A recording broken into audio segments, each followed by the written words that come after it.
For D&D multiclassing combos, this one Wizard Rogue, especially at tier 3. The commenter specifically brings up Constantine and Doctor Who as example characters. I'm completely unfamiliar with Constantine, but I've watched enough Doctor Who to know what's going on.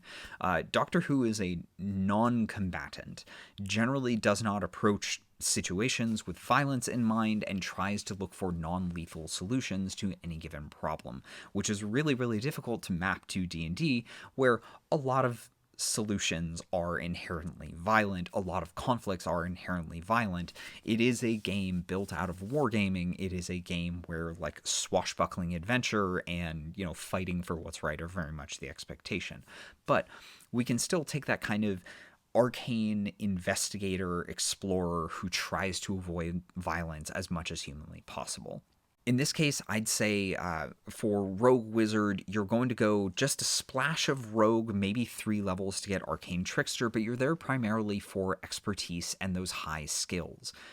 Mage Hand Legerdemain, which lets you do Mage Hand but make it invisible, that's going to be really, really useful, both like as a tool and in combat as a distraction and as a way to solve problems without resorting directly to violence and damage output. From your wizard spells, you're primarily going to focus on things that gather information and solve problems in non-linear ways.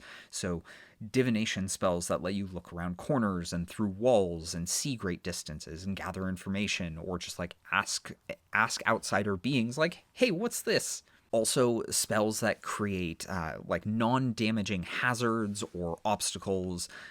Wall of Stone would be absolutely fantastic for Doctor Who. Like, hey, you're a problem. You're being very violent right now. Let's just put you in timeout for a little bit, and we'll talk about this later. Similarly, illusions work really well.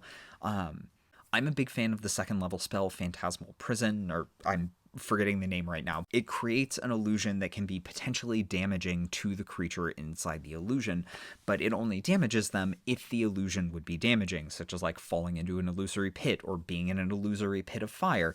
But if you're Doctor Who and you don't want to actually hurt people, you can just put them in a glass cage of emotion. Like, you're going to sit in this box, you cannot see out, but it's illusory, so the rest of us can see you, and you're just going to sit there until you figure out that this is an illusion, and hopefully by then, me and my companions have run away to safety so that we can come back and approach this non-violently. So, misdirect, waylay, distract, do things that won't do damage, but that buy you time to find non-violent solutions to those problems.